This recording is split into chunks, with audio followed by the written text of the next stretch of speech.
Mamá, usted no está en la lista. Mi hijo me frenó en la entrada de la boda de mi nieta, frente a 200 personas. Me llamo Julia, tengo 72 años, soy viuda. Pero ellos se olvidaron de un detallito. Quien pagó toda la fiesta fui yo. Había pasado toda la mañana arreglándome. Usted sabe cómo es.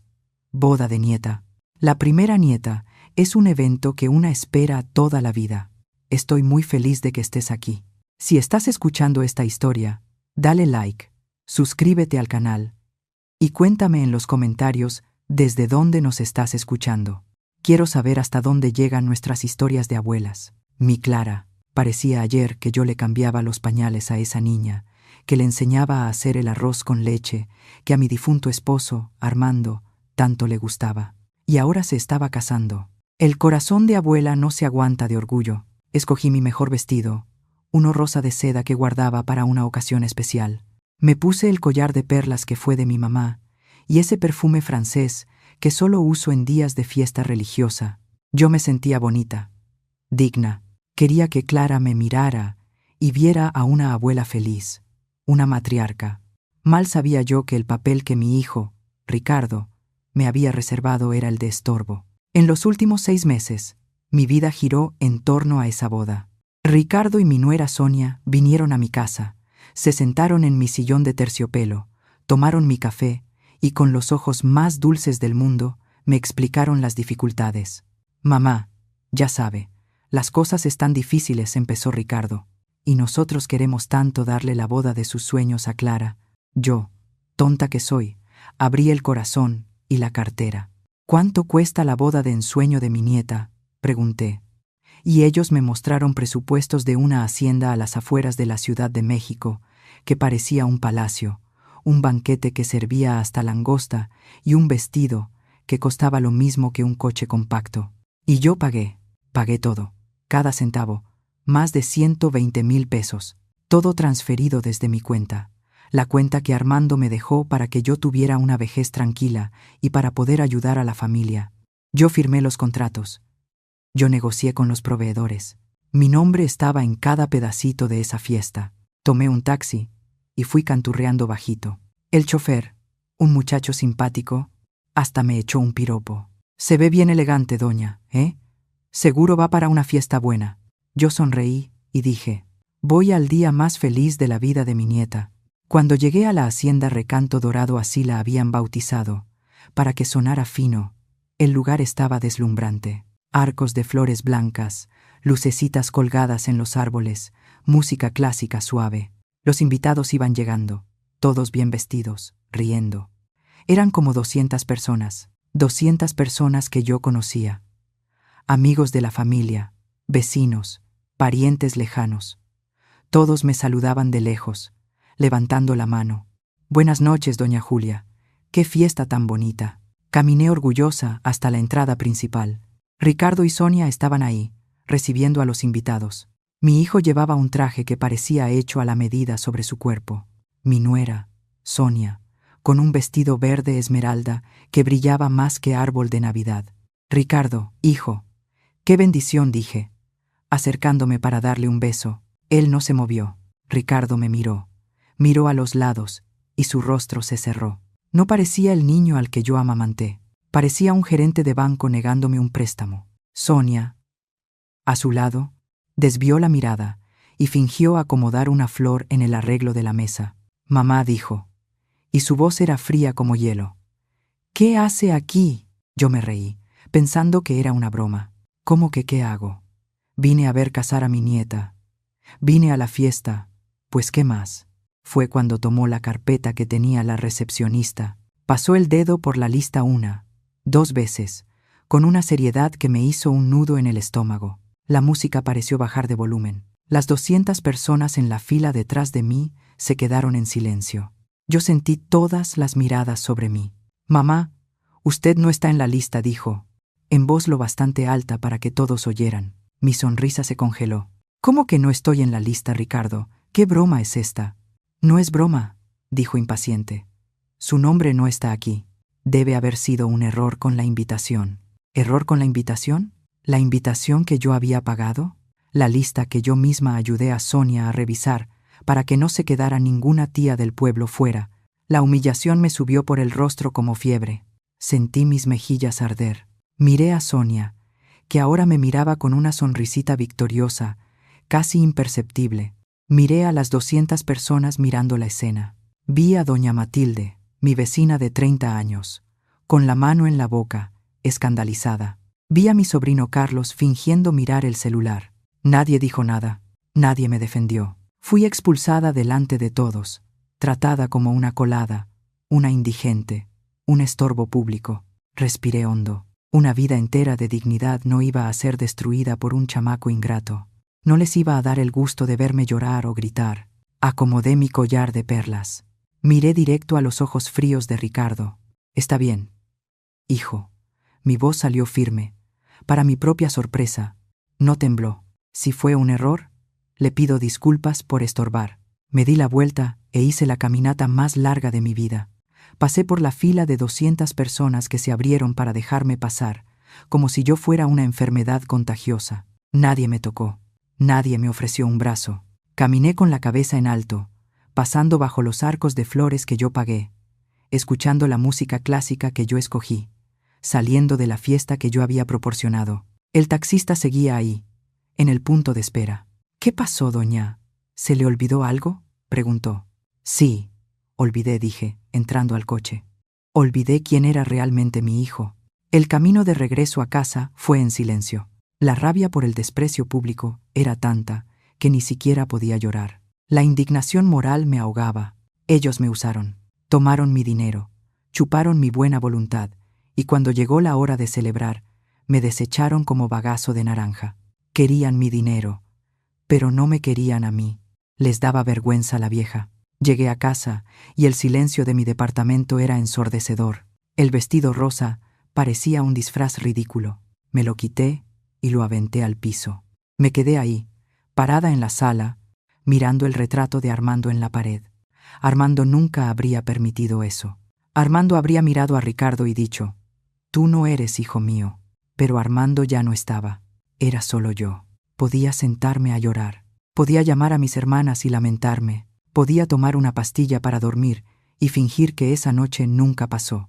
Pero la Julia que regresó de esa fiesta no era la misma Julia que fue. La humillación había quemado a la abuelita boba y había despertado a Julia Bastos, la mujer que administró los negocios del marido durante 10 años después de que él enfermó. La mujer que cuadró cuentas, que negoció con proveedores y que sabía el valor de cada peso. No lloré. Fui a mi pequeño despacho, abrí el cajón de archivos y saqué una carpeta gruesa, color crema. En la portada decía: «Boda Clara». Adentro estaba todo. El contrato firmado con la Hacienda, recanto dorado a mi nombre, los recibos del banquete a mi nombre, las facturas de la decoración a mi nombre, los comprobantes de transferencia bancaria saliendo de mi cuenta a la cuenta de cada proveedor. Tomé el teléfono. Eran como las 8 de la noche, pero yo sabía que él contestaría. «Licenciado Matías, buenas noches. Habla Julia Bastos». Hubo una pausa al otro lado. «Doña Julia, qué sorpresa. Mis felicitaciones. ¿Hoy no es el gran día de la boda de su nieta?». Mis labios se curvaron en una sonrisa que no tenía nada de alegría. Era una sonrisa de hierro. «Licenciado Matías, usted ha sido mi abogado por más de 30 años, porque es el mejor, y necesito que mañana en la mañana sea el mejor. ¿Tiene 5 minutos? Para usted, doña Julia, tengo toda la noche». «¿Qué pasó?». «Pasó que me invitaron a retirarme de la fiesta que yo pagué. Pasó que mi hijo y mi nuera cometieron un pequeño error de cálculo. Creyeron que podían quedarse con mi dinero y tratarme como basura. Y necesito que me ayude a corregir ese error». Me senté en mi silla de cuero, la carpeta abierta frente a mí. El dolor en el pecho seguía ahí. La vergüenza todavía ardía. Pero ahora había otra cosa. Había un plan. Ricardo pensó que me había dejado fuera de la fiesta. No sabía que yo acababa de cerrarle la puerta a la vida cómoda que conocía. Al día siguiente, él no iba a recibir una cartita de disculpas. Iba a recibir una notificación. No dormí esa noche. ¿Cómo se duerme después de ser echada de la boda de la propia nieta como un perro callejero? Me quedé sentada en el sillón de la sala, el vestido rosa todavía tirado en el piso, monumento a mi humillación. Cada hora en punto, El reloj de cuco que Armando me había regalado parecía gritarme en la cara: error, error, error. El sol salió, pero la casa siguió oscura para mí. No preparé café. El olor del café pasado, que siempre fue mi consuelo, ese día me supo amargo. El dolor en el pecho ya no era la puñalada aguda de la noche anterior, era un dolor sordo, pesado, el luto.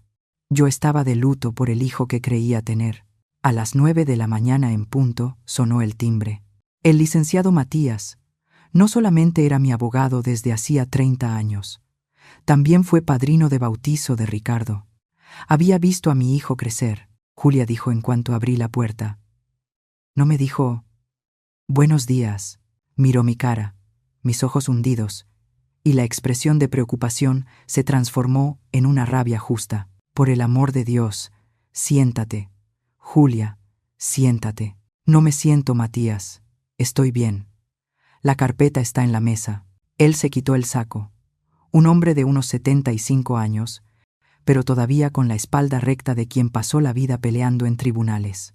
Se sentó a la mesa del comedor, abrió la carpeta color crema y empezó a leer. Yo me quedé de pie, mirando por la ventana. El día estaba bonito. Los niños de la vecina jugaban en el patio. Un domingo normal, un domingo en el que yo debería estar desayunando en un hotel de lujo, riendo con mi nieta sobre la fiesta, quizás quejándome del dolor de pies por tanto bailar. Julia, llamó el licenciado Matías, y su voz me sacó del trance.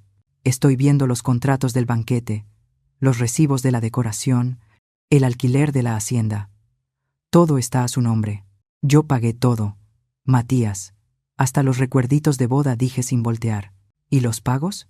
Todos salieron de mi cuenta personal, transferencias directas.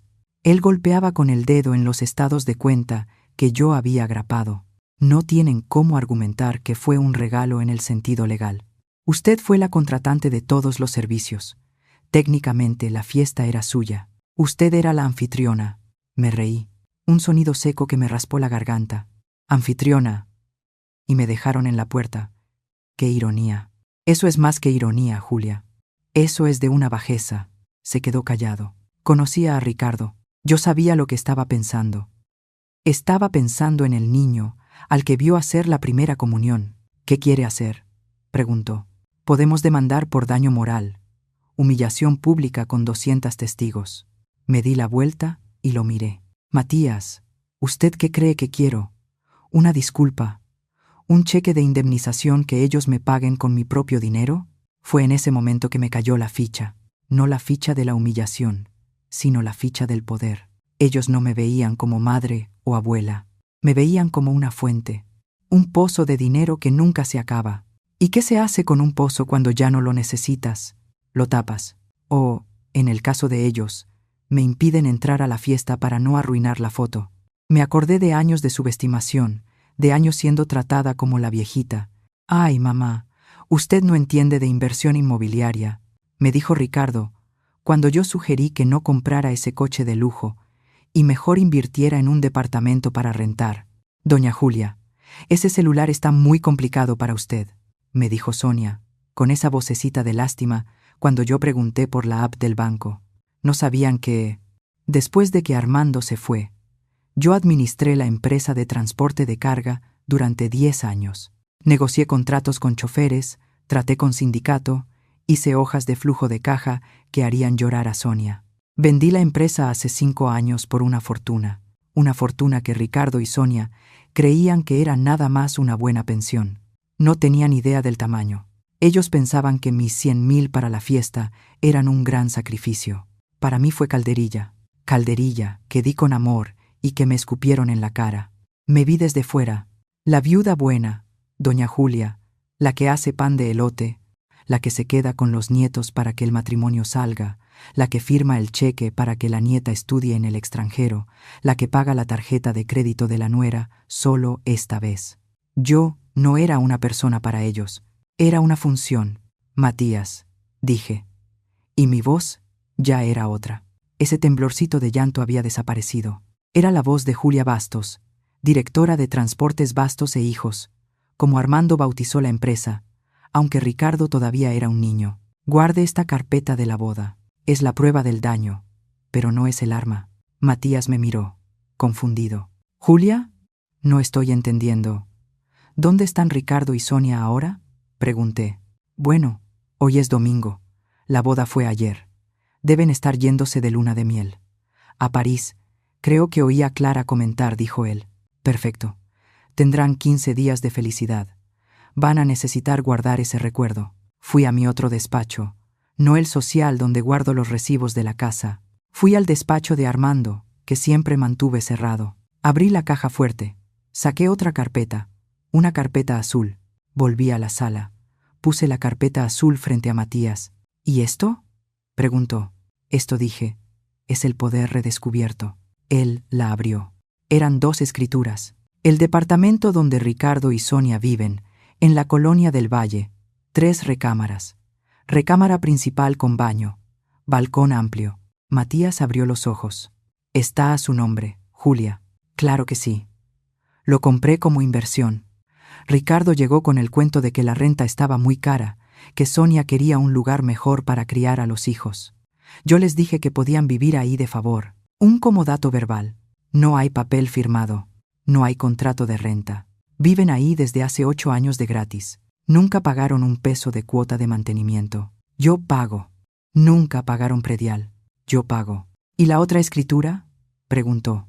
La casa de playa en Acapulco, donde pasan todos los puentes y vacaciones, donde Sonia se toma fotos y las sube a las redes diciendo: nuestro paraíso. Matías tragó saliva. Y en la cochera: Matías, vaya a mi estacionamiento, continué. Tengo un coche importado, gris oscuro. Es el coche que usa Ricardo. El coche de la empresa, les dice a los amigos. La empresa era mía. Yo vendí la operación, pero me quedé con los coches. El coche está a mi nombre. El seguro está a mi nombre. La tenencia, yo la pago. El licenciado Matías cerró la carpeta azul. Se recargó en la silla. Ya no parecía abogado. Parecía un general mirando el mapa de guerra. Julia Bastos, ¿qué quiere que haga? Ellos me sacaron de la fiesta, me borraron de la lista. Pues yo haré lo mismo. Empecé a caminar por la sala. El dolor de cabeza se había ido. El hambre se había ido. La tristeza se había convertido en combustible de avión. Primero, el departamento de la colonia del Valle. Quiero una notificación extrajudicial de desocupación. En cuanto pise en el aeropuerto, de regreso de París, quiero a un actuario esperando en el edificio. No, mejor, quiero la notificación pegada en la puerta del departamento que no es de ellos. 30 días para salirse. 30 días. Julia, eso es lo que marca la ley, ¿no? Preguntó. Si fuera por el corazón, les daba 30 minutos. Pero yo sigo la ley. 30 días. Segundo, la casa de playa. Cambie las cerraduras. Mañana mismo contrate una empresa de seguridad. Si intentan entrar, es invasión de propiedad. Tercero, el coche. Eso es más sencillo. Va a mandar una carta certificada exigiendo la devolución inmediata del bien. Si no lo devuelve en 48 horas, levantamos denuncia por apropiación indebida. Cuarto, paré. Fui a mi bolsa que estaba tirada en el sillón. Saqué mi celular. Abrí la app del banco. Esa misma que Sonia juraba que yo no sabía usar. Fui a transferencias programadas. Ahí estaba. Mesada Ricardo Bastos. 20,000 pesos cada 1 de mes. Miré el botón cancelar. Matías, dije, mostrándole la pantalla. Mire esto. Él vio y silbó. 20,000 pesos al mes, murmuró. Es ayuda para el hijo, como les gusta decir. Sonia no trabaja, ¿sabe? Dice que es influencer digital. Influencia a las amigas a comprar cosas con mi dinero. Y el sueldo de Ricardo, en esa empresita de publicidad que abrió, apenas alcanza para el traje con el que me humilló. Apreté el botón cancelar. Una luz roja apareció. Transferencia programada cancelada. Listo, dije. Cuarto, el licenciado Matías se quedó en silencio un buen minuto. Me miraba de una forma en que no me miraba hacía años. No con lástima, como se mira a una viuda, sino con respeto. El mismo respeto que tenía por Armando. Te van a odiar, Julia dijo en voz baja. Ya me odian, Matías. Solo lo disimulaban bien porque necesitaban mi dinero. No me odian por mala. Me odian por vieja. porque les recuerdo que no son nada sin mí. El odio ya estaba ahí. Lo único que va a cambiar es que ahora me odiarán de lejos. Y pobres. ¿Y Clara, tu nieta? Esa dolió. Esa fue la puñalada que giró. Clara, mi niña, ella fue cómplice. O supo que la abuela que pagó su vestido no estaba en la lista y no hizo nada. O fue una idiota útil, manipulada por el papá y la mamá. Clara hizo su elección, dije, y mi voz se quebró por primera vez. Cuando vio a su padre detener a la abuela en la puerta y no dijo una sola palabra, ella eligió. Eligió el lujo, eligió la fiesta, eligió el lado de ellos. Ahora tendrá que vivir con el lado que eligió, pero sin los beneficios de la abuela. Respiré hondo. Uno pasa la vida entera dándoles raíces a los hijos, Matías. Una se entierra en la tierra para que ellos crezcan fuertes. Pero cuando el árbol crece y solo da fruta podrida, hay que dejar de regar. Y a veces, Matías, a veces hay que cortar el árbol entero. El licenciado Matías se levantó. Guardó la carpeta azul en su portafolio. Tomó el saco. Voy a preparar las notificaciones hoy mismo, Julia. El actuario estará en el edificio cuando ellos regresen. El cerrajero estará en Acapulco mañana. Se detuvo en la puerta. ¿Y usted? ¿Usted va a estar bien? Miré el retrato de Armando en la pared. Seguía sonriendo, como siempre. Yo ya estoy bien, Matías. Anoche me sentí un error. Hoy me siento un comienzo. Él asintió y se fue. Cerré la puerta. La casa estaba silenciosa, pero ya no era el silencio de la derrota. Era el silencio antes de la batalla, el silencio de la estrategia. Mi hijo y mi nuera volaban sobre el Atlántico, tomando champaña, riéndose de la vieja loca a la que habían engañado. Iban a la ciudad luz. No sabían que, al volver, todas las luces de la vida fácil que conocían estarían apagadas. Los 15 días siguientes fueron los más extraños de mi vida. Ricardo y Sonia estaban en París tomando champaña y comiendo queso caro, y yo estaba en la Ciudad de México desmontando la vida que había construido para ellos. La ejecución fue silenciosa, exactamente como la planeé. La abuelita boba fue sustituida por Julia Bastos, estratega. Me sentía como una general de guerra, moviendo mis piezas en un tablero que solo yo veía. El primer día, lunes, el licenciado Matías me llamó. Julia, el cerrajero ya está en Acapulco. Las cerraduras de la casa de playa quedarán cambiadas antes del mediodía. Perfecto, respondí. Mándeme el recibo y las llaves nuevas con un mensajero de confianza. Mientras él cuidaba la playa, yo cuidé mi casa. Finalmente recogí ese vestido rosa que seguía en el suelo de mi cuarto y no lo lavé. Lo rompí. Lo rompí con mis propias manos, con una rabia fría que yo no sabía que tenía. Lo corté en pedazos y lo metí en una bolsa de basura. Después, hice una limpieza. Fui al cuarto de huéspedes, ese que ellos llamaban nuestro cuarto cuando se quedaban aquí. Quité las sábanas caras que Sonia exigió que comprara, las toallas bordadas, quité todo. Lo metí en bolsas de basura también.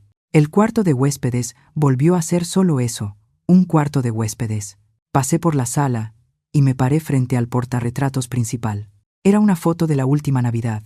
Yo, Ricardo, Sonia y Clara, todos sonriendo. La sonrisa de Sonia era la misma que me dio antes de que Ricardo me sacara de la fiesta. Tomé el portarretratos, saqué la foto y la guardé en un cajón oscuro. En su lugar, puse una foto mía y de Armando el día que abrimos la empresa de transporte. Los dos jóvenes, llenos de grasa, pero con una sonrisa de quienes sienten que conquistaron el mundo. Listo. Armando, susurré. Ahora la casa está en orden. Pasó una semana. Llegó el día 1 del mes. Ese era el día que yo más esperaba. El día de la mesada de 20,000 pesos. Me levanté temprano, preparé mi café, me senté en mi sillón y me quedé mirando el reloj. Sabía que en París, por la diferencia de horario, ya era media tarde. Cerré los ojos e imaginé la escena. Sonia, con sus bolsas de compras en la zona más cara, entrando a otra tienda de bolsas de marca. Entrega la tarjeta de débito. El dependiente, con la nariz por las nubes, pasa la tarjeta 1, 2 veces. Lo siento, señora. Rechazada. Imaginé a Sonia poniéndose roja, como que rechazada. Vuelva a intentar. Mi marido es rico. Imaginé a Ricardo en el café de la esquina intentando pagar los croissants y su tarjeta también rechazada. Imaginé el pánico silencioso, la primera grieta en su vida perfecta. No me llamaron, pero al final del día llegó un mensaje de texto a mi celular viejo, el que dejé encendido justamente para eso. Mamá, ¿está bien? El dinero no cayó. ¿Pasó algo con usted? Era de Ricardo. Noté la preocupación. No era. Mamá, ¿cómo se siente después de la fiesta? Era. El dinero no cayó. ¿Pasó algo? Miré el mensaje. Mis dedos querían responder, escribir todo lo que tenía atravesado en la garganta, pero la Julia estratega sabía que el silencio, en esa etapa, era más poderoso que cualquier palabra. El silencio era mi arma. Ellos estaban en París, sin el dinero extra, mirando el estado de cuenta vacío y sin entender nada. La confusión era la primera etapa del plan. No respondí, solo borré el mensaje. En los días siguientes, el licenciado Matías siguió trabajando. Julia me dijo por teléfono: la notificación de desocupación del departamento ya está registrada en notaría. El actuario está agendado para el día de la llegada de ellos, tal como pidió. La carta certificada exigiendo la devolución del vehículo ya fue enviada al domicilio de la Colonia del Valle. Cuando lleguen, el portero se la entregará. Yo me sentía ligera. Había redescubierto un propósito. Pasé años siendo la abuela, y no hay nada de malo en ser abuela, pero me había olvidado de ser Julia. Empecé a salir de casa. Fui al salón de belleza. Me corté el cabello en un estilo corto y moderno, de esos que Sonia decía que eran para chavas. Lo pinté de un castaño iluminado, quitando las canas que me envejecían. Fui al centro comercial, pero no para comprar regalos para la nieta o ropa para andar en casa. Compré una computadora nueva, la más moderna. Contraté a un muchacho para que viniera a darme clases particulares. Quiero aprender a usar todo, le dije. Quiero saber de hojas de cálculo, de inversiones, de apps. Sonia creía que yo no sabía ni abrir el celular. No sabía que esa semana había usado la app del banco para transferir 90% de mi patrimonio a un fondo de inversión con candados de seguridad que ni el Papa podría tocar. El resto, el dinero del día a día, lo puse en una cuenta nueva, en un banco digital al que solo yo tenía acceso. La cuenta vieja, la que Ricardo conocía, la dejé con 1,000 pesos nada más. Por si intentaba algo, estaba blindada. El sábado, un día antes de que regresaran, hice algo que no hacía años. Manejé. Tomé las llaves de mi propio coche, un modelo ya viejito pero que adoro, que estaba estacionado en el fondo, y conduje hasta Acapulco. Llegué a la casa de playa y usé las llaves nuevas que el mensajero del licenciado Matías me había traído. La casa estaba silenciosa, olor a mar y a muebles cerrados, pero ya no olía al perfume dulce y empalagoso de Sonia. No había botellas de cerveza importada de Ricardo en el refri. Era mi casa. Me senté en la terraza, frente al mar que yo pagué, y lloré. Pero no fue llanto de tristeza, fue llanto de alivio. Lloré por la Julia, que se dejó usar. Lloré por Armando, por haber permitido que su hijo se convirtiera en ese monstruo de ingratitud. Pero se acabó, viejo mío, dije, mirando al mar. Se acabó la payasada. A partir de ahora, quien manda en mi vida y en mi dinero soy yo. Dormí en la casa de playa y volví el domingo, día de la llegada de ellos. Sabía que el vuelo de París llegaba al aeropuerto de la Ciudad de México como a las 5 de la tarde. Hice cuentas. Migración, maletas, tráfico. Ellos llegarían al departamento de la Colonia del Valle como a las 8 de la noche. Me preparé. Me di un baño con sales. Me puse un pijama de seda. Me hice un té de manzanilla. Me senté en mi sillón favorito, ese que mira directo al teléfono. No estaba nerviosa, estaba en paz. A las 8:15 sonó el teléfono. El número de Ricardo. Dejé sonar 3 veces. Respiré hondo y contesté. ¿Bueno? Lo que vino del otro lado no fue una voz. Fue un grito, un rugido de animal herido. «Mamá, ¿qué significa esto?» Se volvió loca. ¿Nos está corriendo? Alejé el auricular de la oreja. Podía oír a Sonia gritando al fondo. Enloqueció. «Nos quiere matar de coraje. Llámale a la policía, Ricardo». Esperé a que bajara el volumen. «Ricardo, por favor, habla más bajo». «No estoy sorda». «¿De qué estás hablando?», pregunté con toda la inocencia que pude fingir. «¿De qué estoy hablando?», berreó. Tengo un papel pegado en la puerta del departamento. Un actuario. Orden de desocupación. 30 días. ¿Qué broma es esa, mamá? Ah, eso dije. Como quien se acuerda de un detalle sin importancia. No es broma, hijo. Es una notificación extrajudicial. Es bastante seria. ¿Seria? Nos está echando a la calle. A su hijo. A su único hijo. No te estoy echando a la calle, Ricardo. Estoy pidiendo de vuelta mi departamento. Lo que yo haga con él es problema mío. Donde tú vayas a vivir ahora es problema tuyo. Del otro lado hubo un silencio. Un silencio helado. No esperaba esa firmeza. Esperaba que yo llorara, que pidiera perdón, que dijera que fue error del abogado. Es por la boda, ¿verdad? Su voz cambió. Perdió la rabia y ganó el tono de negociación que usa para pedirme dinero. Mamá, por el amor de Dios, Sonia se puso nerviosa. Ella no sabe organizar la lista. Fue un error horrible. Queríamos llamarle desde París para pedir perdón, pero ¿error? Lo corté. Error fue la invitación que recibí, o mejor dicho, que pagué y que ustedes usaron para humillarme frente a 200 personas. Pero mamá, fue un malentendido. Usted no estaba en la lista. Era la lista de padrinos. La recepcionista se confundió, no dije. Y mi voz era puro hielo. Tú me miraste a los ojos y dijiste: mamá, usted no está en la lista. Debe ser error con la invitación. Tú me detuviste, Ricardo. Tú y tu esposa. Me trataron como un estorbo. Y yo finalmente entendí. ¿Entendió qué, mamá? ¿Que va a destruir a su familia? No, Ricardo. Entendí que ya no tengo familia. Lo que tengo es un hijo y una nuera que son parásitos, que chupan mi dinero, viven en mi departamento, usan mi casa de playa y todavía tienen la cara de barrarme en la puerta de la fiesta que yo pagué. Eso no es verdad. Nosotros la amamos, gritó Sonia, arrebatando el teléfono. Aman mi dinero, Sonia. Pero el dinero se acabó, dije. ¿Cómo que se acabó?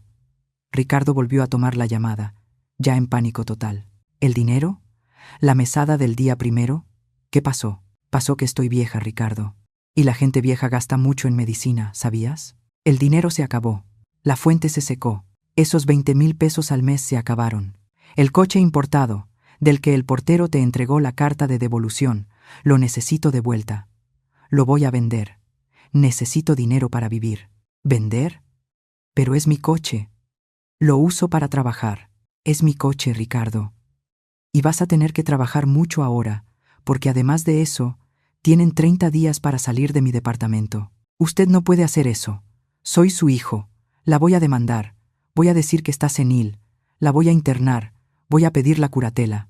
Me reí. Una risa corta y amarga. Intenta, Ricardo. Intenta demandarme. Pero vas a necesitar un buen abogado. Y los abogados cuestan caro.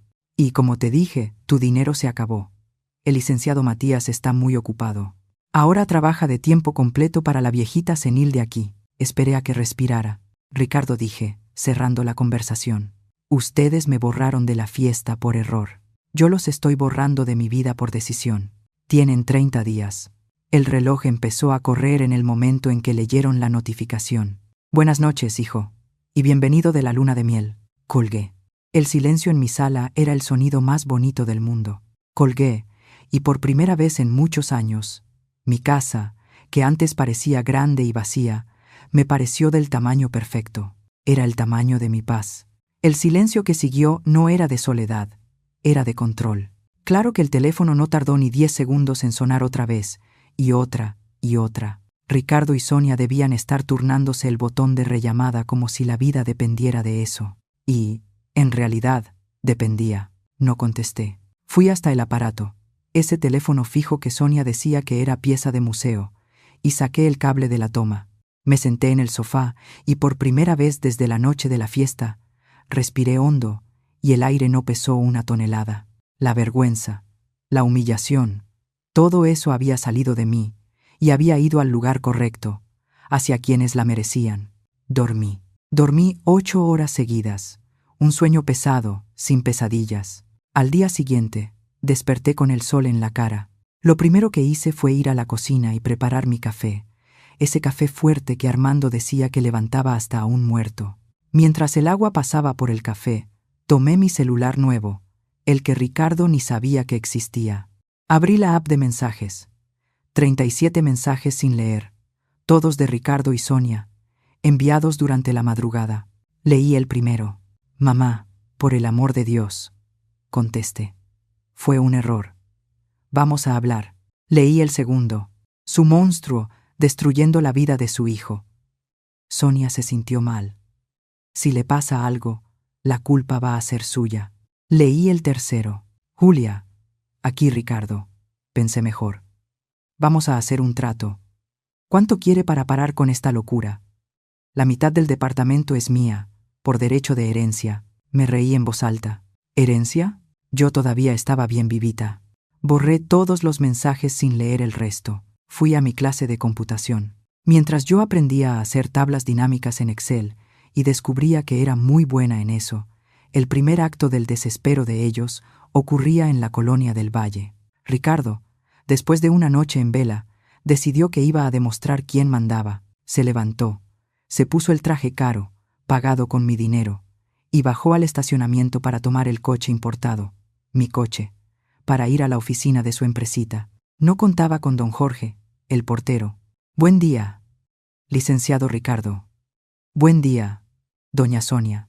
Qué bueno que ya regresaron, dijo don Jorge, amable como siempre, pero sin quitar la mano del botón del portón eléctrico. Buen día, don Jorge. Abra, que voy tarde, dijo Ricardo, apretando el control. El coche hizo bip. El portón, no. Don Jorge, ya le piqué. Tengo prisa. Don Jorge salió de la caseta. Se veía apenado. Discúlpeme, licenciado, pero tengo órdenes expresas de la propietaria, de doña Julia Bastos. Ricardo se quedó helado. ¿Órdenes de qué? Del coche, pues, señaló el auto. Ese coche no puede salir del estacionamiento. Está en la lista de bienes a devolver.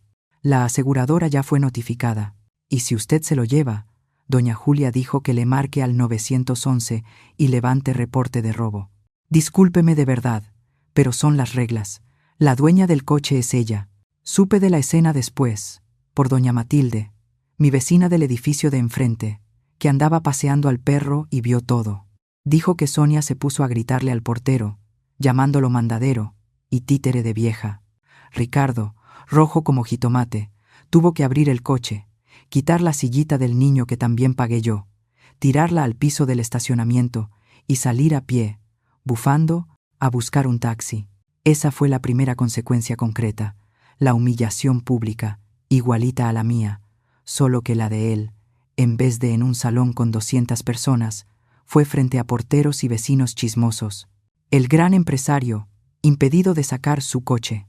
La segunda consecuencia llegó a la hora de la comida. Sonia, desesperada y con hambre, intentó pedir comida por aplicación. Tarjeta rechazada. Probó otra. Rechazada. Probó la de Ricardo. Rechazada. Esos 20,000 pesos que caían cada primero no eran un extra, eran su oxígeno, y yo había cerrado el tanque. ¿No podían llamarme? Porque yo había desconectado el teléfono. No podían usar el dinero, porque yo lo había cortado. No podían usar el coche, porque yo lo había bloqueado. Así que hicieron lo único que podían hacer. Vinieron a buscarme. Yo regresaba de mi clase, cargando mi computadora nueva en una bolsa bonita. Cuando llegué a la entrada de mi edificio, ahí estaban. Los dos parecían náufragos. Sonia, con el cabello desarreglado, el maquillaje corrido. Ricardo, con el traje arrugado y una cara de odio que nunca le había visto. ¡Mamá!, gritó Ricardo, viniendo hacia mí. Me detuve. Mi portero, Batista, ya iba a intervenir, pero le hice señal de que se calmara. Ricardo. Sonia. Qué sorpresa tan desagradable, dije. Fría. Abre la puerta del departamento. Vamos a hablar ahí dentro, dijo, intentando tomarme del brazo. Me aparté. No voy a hablar con ustedes. Y ustedes no van a entrar a mi casa. No puede hacer eso. Soy su hijo. Yo vivo aquí. Tú no vives aquí desde hace 10 años, Ricardo. Vives en un departamento que es mío, y que yo sepa, el plazo de 30 días ya está corriendo. Doña Julia, empezó Sonia, con voz llorosa, la voz de la falsedad. Por favor, está siendo muy cruel. Nos equivocamos. Pedimos perdón. Fue la chica de la lista. Ella se confundió. Sonia, la interrumpí. Tu actuación es pésima. La chica de la lista eras tú, y tú me viste ser detenida. Viste a tu marido humillarme, y tú sonreíste. Ese sonrisita victoriosa. Me acuerdo bien. Pensaste que habías ganado, ¿no? Que te habías quedado con la boda de 100,000 pesos y de paso, te libraste de la vieja incómoda el mismo día. Un negociazo. Sonia se puso pálida. Se quedó sin habla. Ricardo pasó a la amenaza. Se va a arrepentir. Está vieja. Está loca. La voy a meter a un asilo. Voy a pedir que la declaren incapaz. Voy a probar que está senil, gastando el dinero de la familia a lo loco. Lo miré. Mi hijo, el bebé que yo amamanté, el hombre que ahora me amenazaba con quitarme la capacidad para seguir robándome. Y empecé a reír. Una risa tan fuerte que asustó al pobre Batista. ¿Senil, Ricardo? ¿Eso crees? Saqué mi celular nuevo de la bolsa. ¿Ves esto? Es la app del banco, la misma que Sonia dijo que era muy complicada para mí. ¿Sabes qué hice esta mañana? Compré acciones. Acciones de empresas grandes. Sé hacerlo. ¿Y tú? ¿Qué sabes hacer además de gastar mi dinero? Seguí. La voz de Julia Bastos, la dueña de Transportes Bastos e Hijos, tomó el control. ¿Quieres declararme incapaz? Intenta, pero vas a necesitar pruebas. ¿Sabes qué hice la semana pasada, Ricardo? Fui con un psiquiatra forense, de los mejores del país. Pagué 5,000 pesos la consulta. Tengo un dictamen de 8 páginas que dice que estoy perfectamente lúcida, más lúcida que nunca. El licenciado Matías tiene una copia. Cualquier juez que vea tu solicitud se va a reír en tu cara y va a ver que solo eres un hijo ingrato tratando de robar a su madre. El rostro de Ricardo pasó del rojo de la rabia al verde del mareo. No había pensado en eso. ¿Qué creían que yo era? Una llave que se abre para que saquen agua y luego se cierra. Se les olvidó quién construyó el tinaco. Era el momento para la revelación completa del poder que ellos nunca supieron que yo tenía. Ustedes están desesperados por ese departamento de 3 recámaras en la colonia del Valle. Están llorando por el coche importado. Están de luto por los 20,000 pesos al mes. Creen que ese es mi dinero. Me reí de nuevo. Eso, mis queridos, son mis vueltos del pan. No entendían. Ricardo, ¿crees que vendí la empresa de transporte y me jubilé nada más? ¿Crees que soy la viejita que vive de rentitas? Me acerqué y le hablé bajito, con tanta firmeza que dio un paso atrás. Vendí la operación de la empresa, vendí los camiones y los contratos. Nunca vendí las bodegas. ¿Te acuerdas de las naves industriales donde trabajaba tu papá? Esas enormes en la zona oriente de la ciudad, donde tú jugabas a manejar montacargas cuando eras niño. Ricardo parpadeó, aturdido. Sí, pues son 6 bodegas. 6. Y están rentadas. Una a Amazon, otra a Mercado Libre, otra a una farmacéutica grande.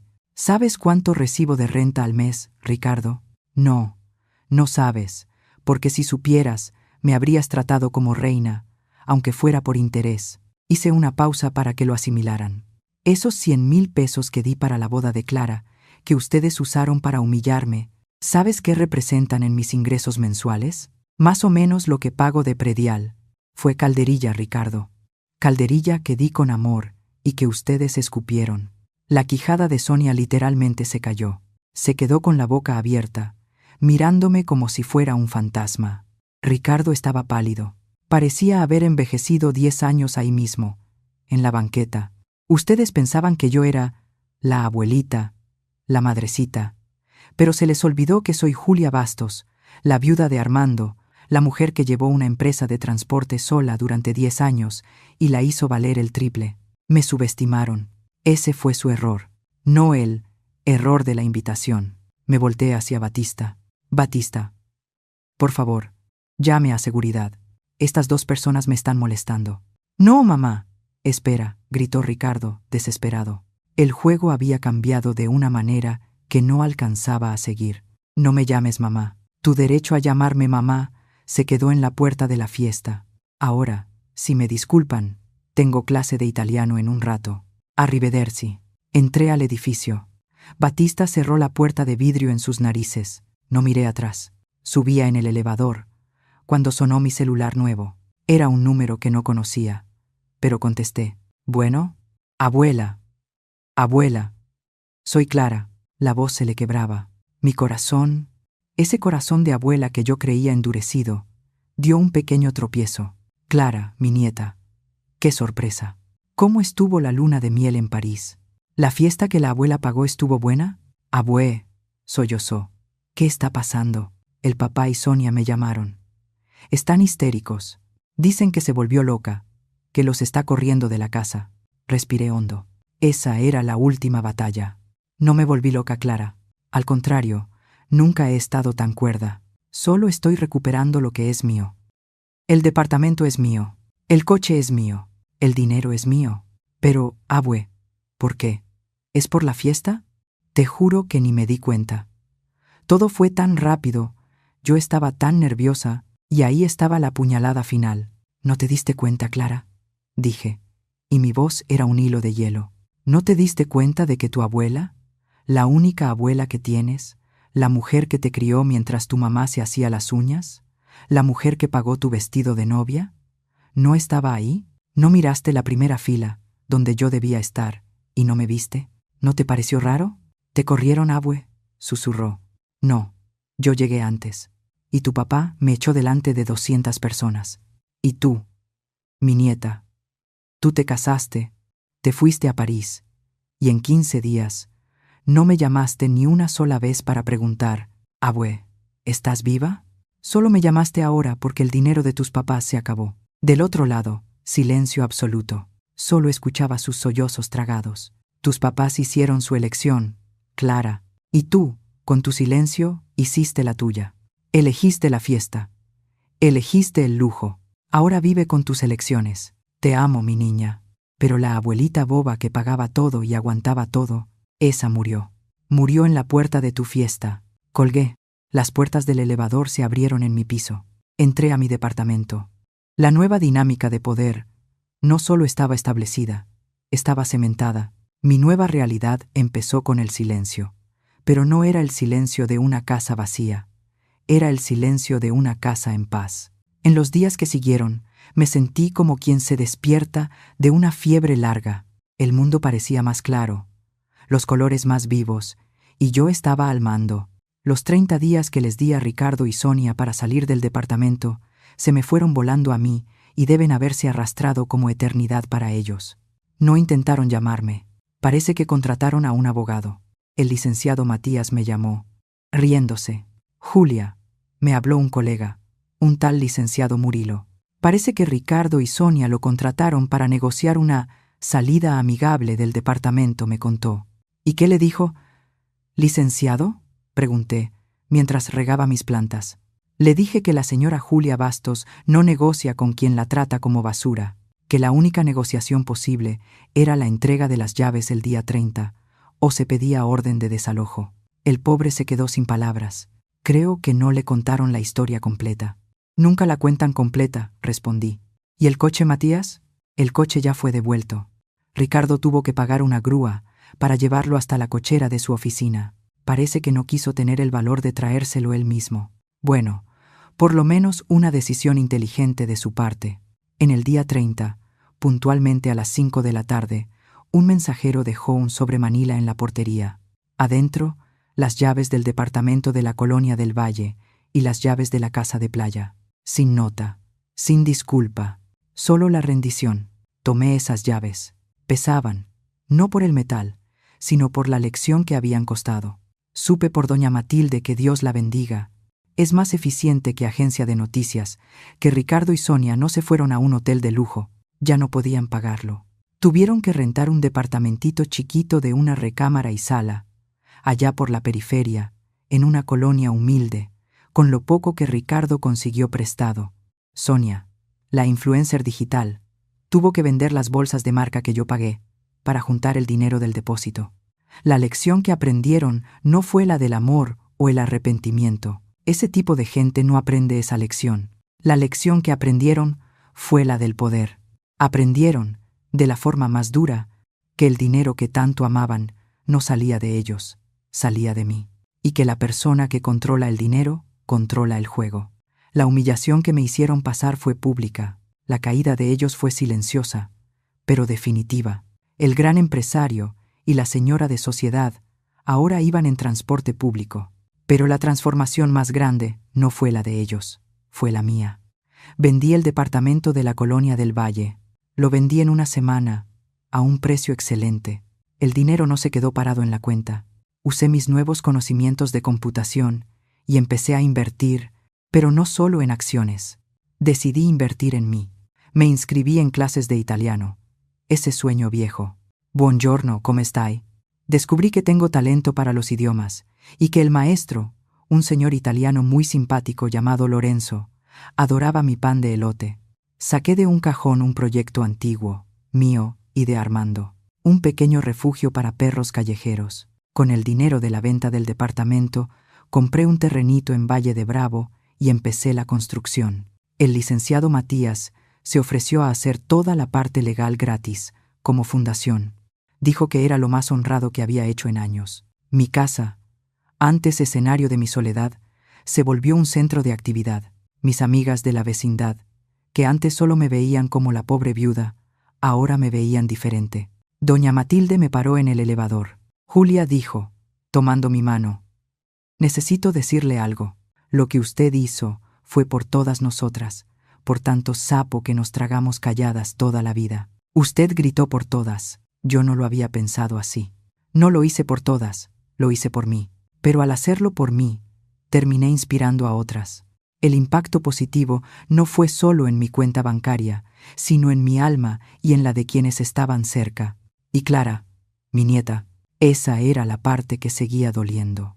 Ella no volvió a llamarme, pero como 2 meses después de que sus padres se mudaron al departamentito, sonó el timbre de mi casa. Miré por la mirilla y el corazón se me detuvo. Era ella, sola. Estaba más delgada, sin bolsas de marca. Llevaba un pantalón de mezclilla sencillo y una camiseta. Ya no era la novia deslumbrante que se fue a París. Parecía una niña asustada. Abrí la puerta. Nos quedamos mirándonos largo rato. Ella no podía hablar. Solo lloraba. «Abue», por fin logró decir. «Pasa, Clara». Entró y se sentó en el sofá. El mismo sofá donde sus padres se sentaron para pedirme el dinero de la fiesta. «Abue, yo me separé», dijo. Me senté en mi sillón. No me sorprendí. «¿Qué pasó, hija?» «El dinero, abue. El dinero se acabó. Marcelo, mi marido, no se casó conmigo. Se casó con la nieta de doña Julia. Cuando se enteró de que mis papás habían perdido todo, de que usted les había cortado todo, cambió, se volvió grosero. Dijo que lo engañé, que él no iba a mantener parientes pobres. Me miró, los ojos llenos de una vergüenza que yo conocía bien. Descubrí, abuela, que el amor que yo creía que él me tenía era igual que el amor que mis papás decían tenerle a usted, un amor que dependía de su estado de cuenta. Me levanté, fui a la cocina y preparé un té de manzanilla con miel, como cuando era niña y tenía pesadillas. Volví y le puse la taza en las manos. Le temblaban. «¿Y tus papás?», pregunté. «Son insoportables», soltó. «Mi mamá llora todo el día culpando a mi papá. Mi papá grita todo el día culpándola a usted. No me preguntan cómo estoy. Solo me preguntan si ya vine a hablar con la vieja, si ya pedí perdón en nombre de ellos». Miró el té. «No aprendieron nada, abue. No están arrepentidos de haberla humillado. Están enojados porque los descubrieron. Están enojados porque la fuente se secó. Y ahí estaba la lección que ella sí había aprendido, más dura que la de los padres. Abue, yo sé que me equivoqué», me miró a los ojos. Yo vi. Yo estaba en el altar y vi cuando llegó. Vi cuando mi papá la detuvo. Vi y no hice nada. Me dio miedo. Miedo de arruinar la fiesta. Miedo de lo que diría Sonia. Fui una cobarde. Y no la culpo de nada. Usted hizo lo que tenía que hacer. Me senté a su lado en el sofá. Era mi nieta, sangre de mi sangre. «Uno se pasa la vida», Clara, dije, y la voz era de abuela, no de estratega. «Uno se pasa la vida entera tragando sapos para mantener la paz. Cree que ser vieja es ser buena, ser tapete para que los demás pasen. Se nos olvida que la dignidad no tiene edad. No es una ropa que uno se quita cuando envejece. Es nuestra piel». Le tomé la mano. «Lo que hice, no lo hice contra tu papá. Lo hice a favor de mí. Elegí mi dignidad. Y esa es una lección que tú, por desgracia, tuviste que aprender del modo más duro. No tengo a dónde ir. Abue susurró. Marcelo me echó. No quiero volver a la casa de mis papás. La miré, a la misma niña a la que enseñé a andar en bicicleta. Hay un cuarto de huéspedes al fondo, dije. Siempre fue tuyo. Clara no se convirtió en princesa. Empezó a trabajar. Yo no le di dinero. Le di una computadora vieja y una conexión de internet. Ella, que era buena para el dibujo, empezó a hacer trabajos de diseño como freelance. Empezó a pagar sus propias cuentas. Empezó a cooperar para la luz y el gas. Mi transformación estaba completa, no porque hubiera vencido a mi hijo, sino porque me había encontrado a mí misma. Había redescubierto a Julia, la mujer fuerte, lúcida, capaz de administrar 6 bodegas de logística y un refugio de perros al mismo tiempo. La mujer que ahora hablaba italiano y entendía de acciones en la bolsa. Ricardo y Sonia nunca más me buscaron. Supe, por el licenciado Matías, que intentaron meter una demanda rara, algo de abandono de anciano al revés, invento del abogado. El juez ni aceptó el caso. Se convirtieron en una nota amarga a pie de página en mi historia. Hoy miro hacia atrás, a aquella noche en la puerta de la hacienda, con el vestido rosa, y ya no siento humillación. Siento gratitud. Tuvo que pasar que me dejaran fuera de la fiesta que yo misma pagué, para que finalmente me invitaran a entrar en mi propia vida. Y de esa fiesta, yo ya no dejo que nadie me saque. Cuando una puerta se cierra en nuestra cara, a veces es la vida empujándonos a entrar, por fin, en nuestra propia casa, la de la dignidad. Ningún hijo, ningún dinero y ninguna fiesta valen más que la paz de una mujer que por fin se elige a sí misma. Si esta historia de Julia tocó tu corazón, dale like, suscríbete y cuéntame en los comentarios. Si tú estuvieras en mi lugar, ¿qué habrías hecho? Y dime también, ¿desde dónde estás escuchando mi historia?